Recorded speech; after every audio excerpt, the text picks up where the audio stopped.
Welcome back. If money talks, what does $9.2 trillion say? That's the amount of money that BlackRock manages. Now, the CEO of that firm is a guy called Larry Fink, and he was an early adapter of ESG investing. And you'll remember that ESG is an investing strategy that has plagued a lot of companies and countries to date. It was the demise of Ghana and Sri Lanka and has a lot of corporations left in its wake. BlackRock is a big player in forcing firms that they invest in to adhere to these ESG standards. It's invaded Western governments now, too. Look at Holland and their beef policies, right? Here in the U.S., a guy by the name of Brian Deese served as Biden's first director of the National Economic Council. He resigned in February and cut his teeth and forged his reputation as an ESG expert at his old job. Now, what was his old job? Where was that? Well, he was the global head of sustainable investing at, you guessed it, BlackRock. Well, because of the recent backlash over ESG, Larry Fink wants to ditch the ESG moniker because of the ire that it elicits. He now wants to call it, get a load of this, Conscientious Capitalism. Whatever. We knew the perfect person to have this chat with. Please welcome into the show, unapologetic capitalist Jeff Sica. Thanks for being on, Jeff. Boy, oh boy. Let's not change what the thing is. Let's just change the name. That's how we're going to get around it. What a load. Yeah, I mean, I, as you were saying it, I couldn't help it. I almost fell off my chair laughing because it's, it's almost like BlackRock is saying people aren't going to be smart enough to realize that we're just changing the name. That it's the same strategy. It's the same woke capitalism, but let's change the name of woke to conscientious. So it's a play on words. I don't think it's worked with anybody. And the bottom line, Scott, is when you have $9 trillion, you could call anything you want, and there's a lot of people who are going to believe in it.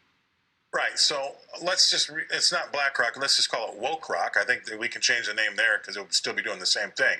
But with that $9 trillion, you don't know, if a lot of folks around America don't know that BlackRock's in control of a lot of their own personal capital for the retirements and the things like that, right? And so they actually may be investing that with this idea of ESG in mind, actually might hurt you. Their ESG investing with your money might actually hurt you and put you out of work somehow, right? Yeah, I mean, when you think about it, it's that because the markets have done fairly well, and because BlackRock has owned a lot of the market. I mean, I've said it before. You have two very, very powerful, influential people, Jerome Powell and Fink. Larry Fink is right next to Jerome Powell in terms of influence. So if he's making these decisions based on this woke criteria, to me, that's not justification for investing in anything.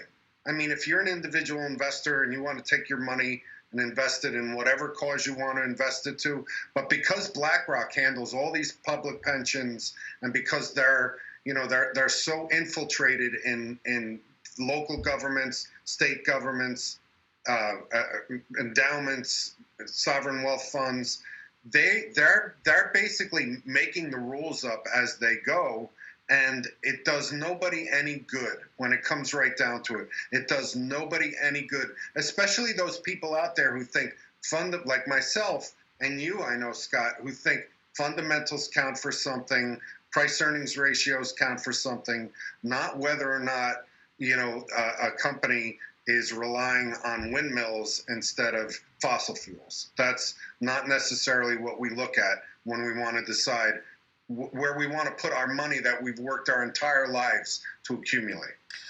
So I guess the question, it's a three-letter question, but I mean, why? That's my, is he part of this World Economic Forum group of elites that are unelected, that are trying to force this down our throats? And if so, why would Larry Fink want all these firms to perform worse but still be ESG compliant? I don't get it.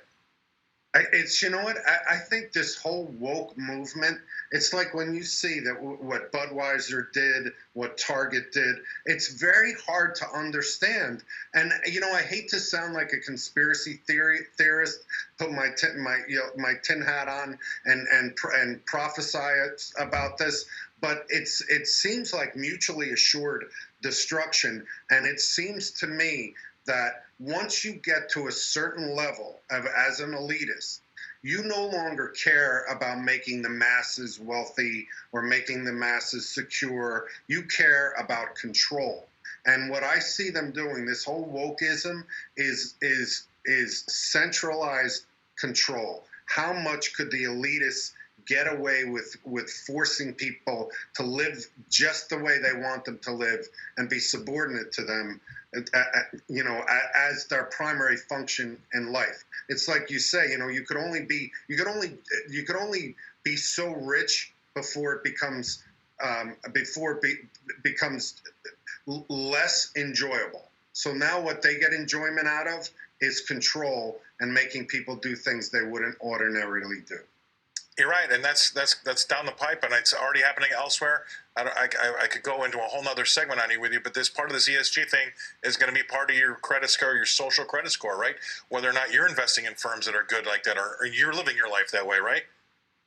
Yeah, and Scott, when you talk about that social credit score, the one thing that scares me more than anything else is the whole concept of a digital, nationalized, federally government-sponsored digital currency. Oh, you're talking preaching to the choir. Because then, and you know what? It's not so far off. They try to kill Bitcoin. They try to kill crypto. Yeah, I mean, all right. We got to jump, but that's a whole nother. But you're exactly right.